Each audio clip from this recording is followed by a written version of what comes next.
ஏசாயா 50ஆம் அதிகாரம் 7வது வசனம். கர்த்தராகிய ஆண்டவர் எனக்கு துணை செய்கிறார். கர்த்தராகிய ஆண்டவர் எனக்கு துணை செய்கிறார். ஆகையால் நான் வெட்கப்படேன். ஆகையால் நான் வெட்கப்படேன். நான் வெட்கப்பட்டு போவதில்லை என்று அறிந்திருக்கிறேன். நான் வெட்கப்பட்டு போவதில்லை என்று அறிந்திருக்கிறேன். ஆதலால் என் முகத்தை கற்பாரை போலாக்கினேன். ஆமென் சொல்லுங்க. ஆமென். சரியா? கர்த்தராகிய ஆண்டவர் எனக்கு என்ன பண்றாரு? அவர் துணை செய்கிறார். நமக்கு யாரு துணையா இருக்கிறா? இயேசு. ஆமென் சொல்லுங்க. அவரை நம்பிதான் நாம வாழணும். வேற யாரையும் நம்பி நம்ம என்ன பண்ணல? வாழல. சரியா? அவர் எனக்கு துணை செய்கிறார். ஆகையால் நான் வெட்கப்படேன். நான் என்ன பண்ண மாட்டேன்? வெட்கப்படேன். நான் வெட்கப்பட்டு போவதில்லை என்று அறிந்திருக்கிறேன். அப்படின்னா என்ன? முதல்ல நான் வெட்கப்படேன், ஏன்னா அவர் எனக்கு துணை செய்கிறார். அப்ப வெட்கப்பட்டு போவதில்லை என்று ஆண்டவர் சொல்ல. அப்படின்னா இதற்கு முன்பாக ஆண்டவர் எனக்கு எத்தனையோ வார்த்தைகளை சொல்லி அவர் வழி நடத்தினார் இல்லையா? அப்ப அதை நினைவு கூறும். அதை வந்து நினைவு கூர்ந்து நாம என்ன பண்ணணும்? ஜபிக்க வேண்டும். புரியுது? ஆண்டவர் இதுக்கு முன்னாடி இந்த வார்த்தையெல்லாம் சொல்லி இவ்வளவு காரியங்கள் எல்லாம் ஆண்டவர் சொன்னாரு. அதை நிறைவேற்றினவர் இந்த பிள்ளையோட வாழ்க்கையில ஆண்டவர் அற்புதம் செய்வார் இல்லையா அப்படின்னு சொல்லிட்டு என்ன பண்ணணும்? நாம விசுவாசிக்கணும். ஆமென் சொல்லுமா? அப்படி அதுதான் ஆண்டவர் வேதம் சொல்லுகிறது. ஆதியில் இருந்த அன்பை நீ விட்டுட்ட. ஆதியில் இருந்த நீ என்ன? அன்பை நீ விட்டுட்ட. ஆதியில ஆண்டவர் மேல வச்ச அந்த நம்பிக்கை விசுவாசத்தை நீ விட்டுட்ட. அதை திரும்ப பிடி. ஆமென் சொல்லுமா? அந்த தண்டை திரும்ப என்ன பண்ண? போய் பிடித்து போய் ஆண்டவர் உன்னை ஆசீர்வதிப்பார். ஆமென். நீ வெட்கப்பட்டு போவதில்லை என்று ஆண்டவர் சொல்லுகிறார். அதை நினைவு கூற வேண்டும் என்று ஆண்டவர் இந்த நேரத்தில் நமக்கு திருவுள்ளம் பற்றி கொண்டு இருக்கிறார். அப்போ அது மாத்திரம் ஆதலால் என் முகத்தை நான் என்ன பண்ணேன்? கற்பாறையை போல ஆக்கினேன். அப்படின்னா என்ன? அப்படின்னா ஒரு மாதிரி சோர்ந்து போய் கண்ணங்கள் எல்லாம் சுருங்கி போய் ஐயோ என்ன நடக்குமோ, எது நடக்குமோ, நம்ம வெட்கப்பட்டு போயிடுமோ, அந்த நமக்குள்ள ஒரு பாரம் வந்தது. அதாவது ஒரு மணலான ஒரு இடம், சேரான ஒரு இடத்துல பாத்தீங்க அப்படின்னா தண்ணி ஊற அது கரைஞ்சி போக ஆரம்பிக்கும். விசுவாசம் நம்பிக்கை. ஆனா இதே பாறை போல அவருக்கு முன்னாடி நின்று இல்ல, அவர் சொல்லி இருக்கிறாரு, கண்டிப்பா அவர் செய்வார். முகத்தை அவருக்கு முன்னாடி நிறுத்திட்டீங்கன்னு வச்சுங்களேன், முகத்தில் ஆண்டவர் ஒரு சிலையை அடிப்பார். நேற்று அதுதான் நம்ம பார்த்துட்டு இருந்தோம். நாம அவருக்கு இடம் கொடுத்துட்டுன்னு வச்சுங்களேன், அதுல இருந்து ஆண்டவர் என்ன பண்ணுவாரு?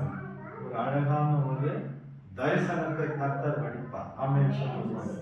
அப்போ உன்னுடைய முகத்தின் எப்ப அந்த தெரிஞ்சு எப்ப பார்த்தாலும் இல்லை எல்லாம் ஒரு மாதிரி சோர்ந்து போய் அழகாக என்ன பண்ணா, இவன் மட்டும் நான் அந்த பிள்ளைகிட்ட எப்போ போனேன், அந்த பிள்ளைகிட்ட எப்போ போய் பேசினாலும் மனசுக்குள்ள ஒரு பக்கம் மாறும். அந்த பிள்ளை ஏதாவது கிண்டல் பண்ணிட்டு திட்டிட்டு வருவாங்க. ஒரு முறை ஹாஸ்பிட்டலுக்கு போயிட்டு அந்த வண்டியில தான் நானும் பாபா எல்லாம் வரும். அந்த பிள்ளை வந்துச்சு, அவங்க எல்லாம் ஒரு மாதிரி டாக்டர் எல்லாம் சொல்லிட்டான்னு சொல்லிட்டு, ஆனா வரும்போது என்ன பண்ண உட்காந்துக்கிட்டு, நான் இவெல்லாம் நீங்க சுகமாயிடுச்சுன்னு போய் ஸ்பெண்டல் வண்டிலாம் ஓட்டுவியா, இதெல்லாம் ஓட்டுவியா, ரொம்ப ஓட்டு போகுது அப்படின்னு. எனக்கு அந்த பிள்ளை வண்டி ஓட்டுறது எனக்கு எதுவும் தெரியாது. அவங்க அம்மா வீடியோ கேட்கறாங்க, பாருப்போம் வண்டி ஓட்டிக்கிறான்னு சொல்லி. அப்போ அந்த சொன்ன உடனே அந்த பிள்ளைக்குள்ள ஒரு விசுவாசத்தை நான் பார்த்தேன், கண்ணீரை பார்த்தேன். அவங்க எல்லாம் ஆயிட்டாங்க. அப்போ இந்த வண்டி ஓட்டுறது யாருக்கு தெரியாது, பிரதருக்கு தெரியாது, இவங்களுக்கு மட்டும்தான் தெரியும். எப்படி இந்த வார்த்தையை அவர் சொன்னாரு? அதுதான் ஆமென் சொல்லுவோம்.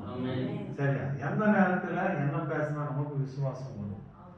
என் வாழ்க்கை நான் நினைச்சுதான் வந்தேன், இது எப்படா நானும் சரி.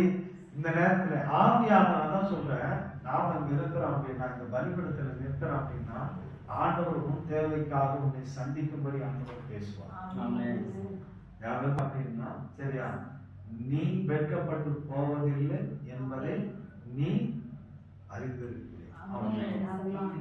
அப்போ அந்த நேரத்துல நான் சொன்னேன், எனக்கு ஒரு பலன் இருந்தா என்னடா இந்த பிள்ளைங்க போனா அந்த நேரத்துல பேசுவோம்ப்பா, அவ வண்டி ஓட்டு காரியத்தை நீ காமிக்கிற அப்படின்னா அவருக்கு கொடுக்கப்பட்ட அந்த தரிசனம் சொன்னீங்களான்னு அப்பா அதுக்கு நிறைவேற்றினாங்க அப்படின்னு சொல்லிட்டு அந்த பிள்ளை இந்த விஷயத்தையும் ஆண்டவர் காமிச்சிருக்காருன்னா, அப்ப நீ எழுந்து வருவடா, எதுக்கும் பயப்படாதா அப்படின்னு சொல்லிட்டு. ஆனா இன்னைக்கு அந்த பிள்ளை வந்துட்டு என்ன பண்ணிருக்கா, அந்த பிரச்சனை அந்த பாரங்கள் அவளை சூழ்யும் போது அவளால் என்ன பண்ண கண்ட்ரோல் பண்ண முடியல. அழுது அந்த எரிச்சல் அந்த வலி அவளால் தாங்க. அந்த பிள்ளையும் போட்டு நம்ம நீ அமைதியாரு பொறுத்துக்க அப்படின்னு சொல்ல முடியாது. எல்லாருக்குமே யாரும் சாதாரணமா அழ மாட்டாங்க. ஒண்ணு மனவலி, இன்னொன்னு சரீர பிரகாரமான வலி. இது ரெண்டும் இருந்தா, இந்த சரீர பிரகமான வலி வந்தா ஓன்னு அழுவாங்க. மனசுல இருக்கிற வலி வந்தா யாருக்கும் சொல்ல மாட்டாங்க, கண்ணீர் மட்டும் தாரியா வரும். ஆமென் சொல்லுங்க. ரெண்டுத்துக்கு வித்தியாசம் உண்டு. ஆண்டவர் எதை பார்ப்பார்? உன் இருதயத்தின் வலியை ஆண்டவர் பார்ப்பார். ஆமென் சொல்லுங்க. சரீரத்தில் உண்டாகிற வலி வந்து கொஞ்ச நாள் ஆறிடும், ஆனா இருதயத்தில் உண்டாகிற வலி அவ்வளவு சீக்கிரம் ஆறாது. ஆமென் சொல்லுவோம். அப்போ நம்முடைய வாழ்க்கையில நாம் ஆண்டவர் நம்ம எப்படி இப்ப நாம எல்லாரும் நம்பணும் அப்படின்னா கொஞ்சம் அபியூஸ் பாருங்க. வெளியில ஒரு பந்தல் போட்டு மாட்டு வெளியில போடணும், பந்தல் போட்டோம், அதுக்கப்புறம் வீட்டுக்குள்ள நடத்தணும், அப்புறம் ஒரு மாட்டு கொட்டால நடத்தணும், அப்புறம் ஒரு குடிசை போட்டோம், அதுக்கப்புறம் இப்படி ஒரு இதெல்லாம் நம்மளால செய்ய முடிஞ்சுதா? கிடையவே கிடையாது. ஆமென்.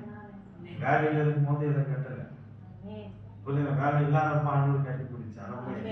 அவரால் கூடாத காரியம் ஒன்றுமே கிடையாது. தேவனால எல்லாமே கூடும். விசுவாசத்தோடு நாம் என்ன பண்ணணும்? நாம் ஜெபிக்க வேண்டும்.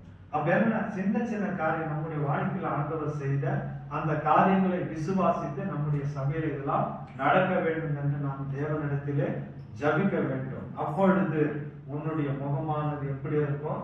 கற்பாறையை போல விசுவாசம் உள்ளதா இருக்கும். ஆமென் சொல்லுமா. அந்த ஸ்ட்ராங்கான ஒரு பர்சனா மாறிடுவீங்க. ஆண்டவர் உங்களை ஆசீர்வதிப்பார். ஆமென்.